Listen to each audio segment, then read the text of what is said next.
কেমন আছো তোমরা সবাই? আমি শ্রেষ্ঠা বিশ্বাস, বারুইপুর গার্লস হাই স্কুলের ছাত্রী। আজকে তোমাদের সাথে একটা গুরুত্বপূর্ণ টপিক নিয়ে আলোচনা করব। সেই টপিকটার নাম হচ্ছে ওয়াটার টেস্টিং। এটা খুবই গুরুত্বপূর্ণ। আমরা জল খাচ্ছি সেটা স্বাস্থ্যসম্মত কিনা, সেটা ঠিক কীভাবে দেখলে আমাদের স্বাস্থ্যসম্মত বলে মনে হবে, সেটার পুরোটাই কিন্তু করে ওয়াটার টেস্টিং। দেখো, আজকে ওয়াটার টেস্টিং করার জন্য আমি এখানে দুটো গ্লাসে দুটো জল নিয়েছি, একটা ড্রিঙ্কিং ওয়াটার আর একটা সাপ্লাই ওয়াটার। আসো প্রথমে জেনে নেওয়া যাক ড্রিঙ্কিং ওয়াটারের ধর্মগুলো বা বৈশিষ্ট্যগুলো।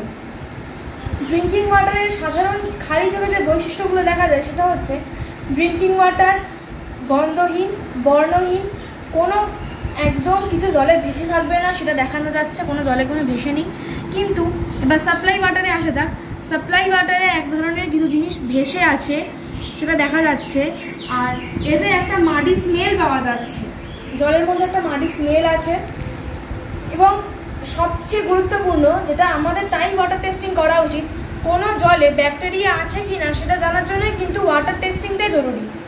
ড্রিঙ্কিং ওয়াটারে আশা করা যায় কোনো ওয়াটার টেস্টিং করলে কোনো ব্যাকটেরিয়া পাওয়া যাবে না, কিন্তু সাপ্লাই ওয়াটারে মাঝে মাঝে ব্যাকটেরিয়া থাকে, মাঝে মাঝে নাও থাকতে পারে। সেটার পুরো এটাই হচ্ছে পাইপলাইন ওয়াটার, তাই জন্য কত জায়গায় যদি কোনো জায়গায় ফল্ট হয়ে থাকে সেই জায়গা থেকে ব্যাকটেরিয়া ঢুকতে পারে।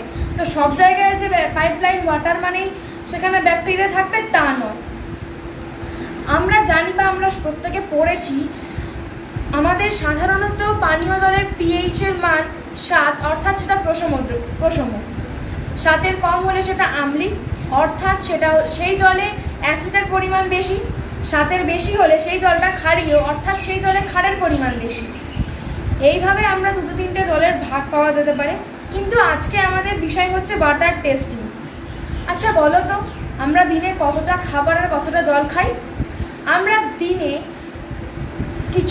কয়েকশো গ্রাম খাবার খাই, আর আড়াই কেজি থেকে 3 কেজি জল রেগুলার খাই। এবং আমাদের যে এত বিপুল পরিমাণ জল আমরা খাই, যদি সেই জলে কোনো ব্যাকটেরিয়া থেকে থাকে তাহলে সেটা আমাদের শরীরের পক্ষে কতটা হার্মফুল সেটা আমরা বুঝতে পারছি। তাই আমাদের জরুরি ওয়াটার টেস্টিংয়ের মাধ্যমে আমাদের পানীয় জল নিরাপদ কিনা সেটা পরীক্ষা করা। ইনফ্যাক্ট দেখা যাচ্ছে যে আমাদের বারুইপুর অঞ্চলের মাটির তলার জলে এখন আর্সেনিক পাওয়া যাচ্ছে।